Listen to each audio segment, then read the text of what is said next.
그 장이모 감독이 자녀가 3명인데 네네. 애 많이 낳았다는 벌금을 그러게요. 줬는데 약 우리나라 돈으로 13억 원 정도.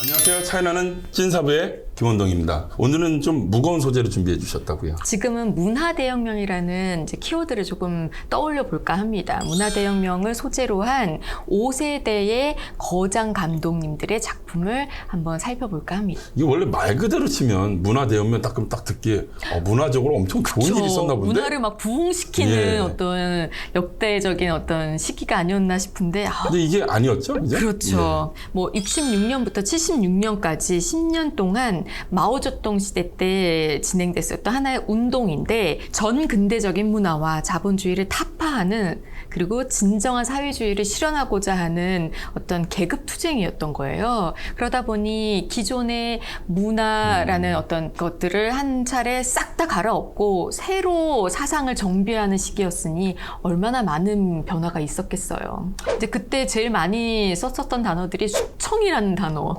자비판, 아우. 숙청 이거죠. 오늘 다룰 두 편의 영화가 바로 이 문화대혁명을 소재로 했었던 영화고 이 중에서 펑시아오카 감독님의 방화라는 작품 예. 그리고 또 장이모우 감독님의 5일의 마중 두 작품을 한번 소개해드리도록 하겠습니다. 예. 그 당시에 너무 암울했던 시기이기 때문에 중국 정부 당국의 검열을 피하기도 되게 쉽진 않았을 텐데 네. 중국을 대표하는 이 두 감독님께서는 계속적으로 그래도 다루려고 본인들이 굉장히 치열한 어떤 작가의식을 갖고 있는 것 같아요. 그죠? 네네. 이 문화대혁명을 한 번씩 다 겪으신 거죠. 그러니까 그다음에 본인들이 얼마나 그게 트라우마로 남았을 남아있겠어요. 수도 있고 가족들 중에 누군가가 굉장히 힘든 시기를 보냈었을 수도 있고 두 작품을 셀렉을 해놓고서는 비교하다 보니까 공교롭게도 두 작품이 한 작가의 각각 다른 소설을 예. 바탕으로 해서 이 영화를 만들게 됐는데 펑샤오칸 감독님이 이제 선택하신 거는 옌거린 작가의 예. 청춘 꽃보다 아름다운이라는 소설을 원작으로 했고요. 다른 문화대혁명을 그렸던 작품에 비해서 방화는 조금 알콩달콩 그 젊은 친구들의 청춘의 시기도 적당하게 다뤄주면서 그 청춘의 시기가 이제 변해가는 변질되는 모습들을 되게 적나라하게 그렸던 것 같아요. 你老跟着我干嘛呀？我让你听你吹起床号。林冰冰去哪儿？你自己问她去吧。 그리고 장이모 감독님의 5일의 예. 마중 같은 경우는 옌거링의 루파렌스라는 작품을 가지고서는 영화를 했다고 합니다. 5일의 마중도 약간 이런 느낌이죠. 그죠? 네네. 그 5일의 마중 역시 내용을 보면은 그 문화대혁명 때문에 남편이 끌려갑니다. 이제 감옥에 돌아가고 이제 계속 언제 내 남편이 돌아오나 기다리고 있었던 공리가 이제 와이프로 나오는데 계속 그 남편이 언제 돌아오나 이제 5일날 돌아온다. 그래서 예. 진짜로 남편이 돌아왔음에도 불구하고 이미 그때는 정신이 이제 그렇죠. 오락가락하는 그 나이와 그 상태가 돼서 남편을 못 알아보고 매일같이 마중을 나가는 그 상황을 그린 영화입니다.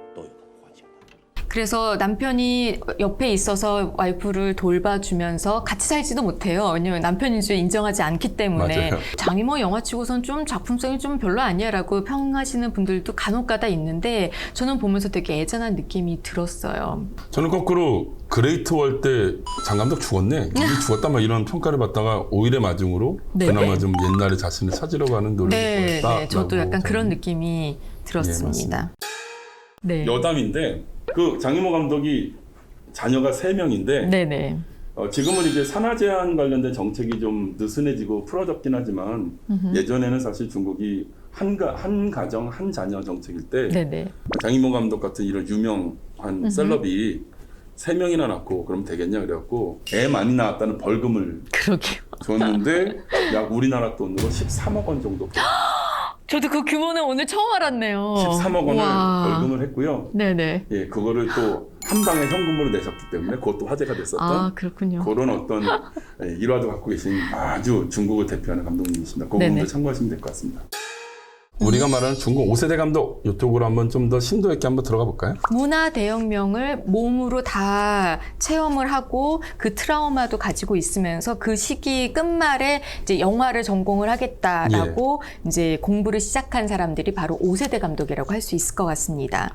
중국 영화계에서 5세대 감독들의 그 족적이 굉장히 중요하잖아요. 그렇죠. 5세대 감독이 이제 전문적으로 영화를 공부하기 시작하면서 자기만의 색깔 그리고 중국의 색깔을 적절하게 예. 잘 표현을 해서 해외에서 굉장히 환영을 받기 시작합니다. 그래서 중국 영화의 어떤 작품성과 또 그들만의 개성에 대해서 그 전 세계가 주목하기 시작하는 게 바로 5세대 영화라고 볼 수 있을 것 같습니다. 그래서 장이모 감독도 갑작스럽게 이제 그 유명한 해외 유수 영화제에서 이제 수상을 하고 이어서 청카이 감독도 수상하시고 패왕별이, 그렇죠. 패왕별이와 그 다음에 장이모 감독님의 붉은 수수밭이 바로 그 중국 영화계에 큰 획을 긋게 됩니다. 사실 이 패왕별이 같은 경우는 장국영이나 공리 같은 이 명배우들의 열연은 물론 중국 근현대사의 소용돌이랑 그리고 또 그 속에 개인의 비극을 굉장히 작품성 있게 담아냈다고 하면서 국내외에서 굉장히 호응을 받았잖아요. 국내에서도 굉장히 여러 번 재상영되기도 했고요. 붉은 수수밭은 노벨 문학상 수상 작가인 모엔의 소설을 영화로 만든 작품이죠. 1920에서 30년대에 일본의 압제와 봉건 제도에 저항한 민초들의 역사를 잘 그려낸 영화로 평가를 받고 있다고 하는데요. 사실 이 두 영화 모두 저희 차이나는 찐사부 채널에서 스토리 리뷰를 한 적이 있거든요. 혹시 안 보신 분들은 중국 웰메이드 명장 영화로 꼽히는 이 국제영화제 수상작들을 한번 보시기를 추천해드립니다. 그런 거를 보면 펑샤오강 감독이 그 수상운이 없어요, 그죠? 블랙 코미디로 되게 유명하시기 때문에 사실 중국어를 알아듣고 그다음에 중국의 문화와 사회적인 전반적인 이제 사람들의 뭐 생활 습관을 이해한 사람들한테는 굉장히 펑샤오강 그 작품이 딱 이렇게 피부에 와닿는데 아마 해외에서 보시는 사람들은 그 작품성이라든지 뭐 이런 부분은 조금 기준에 안 닿았다라고 생각할 수 있을 것 같아요. 저는 개인적인 이건 감상이지만 어쨌든 펑샤오강 감독은 국제적으로는 당연히 청카이 감독은 장이모 감독보다는 좀 이렇게 지명도가 떨어지지만 중국 국내에서만큼은 모든 그런 어떤 흥행 스코어에 있어서 이 두 분보다도 뭐 두 배, 세 배 이상 저는 더 높게 평가를 하고 평가하고 싶습니다. 있는 네네. 감독이기도 하죠. 그래서 저희 채널에서도 기회가 날 때마다 펑샤오강 감독의 영화 몇 편을 계속 리뷰할 예정이니까요. 아까 말씀드린 방화 외에도 짱지가 주연한 중국판 햄릿, 야연의 리뷰도 조만간 공개될 예정이니까 많은 감상 그리고 기대 부탁드립니다.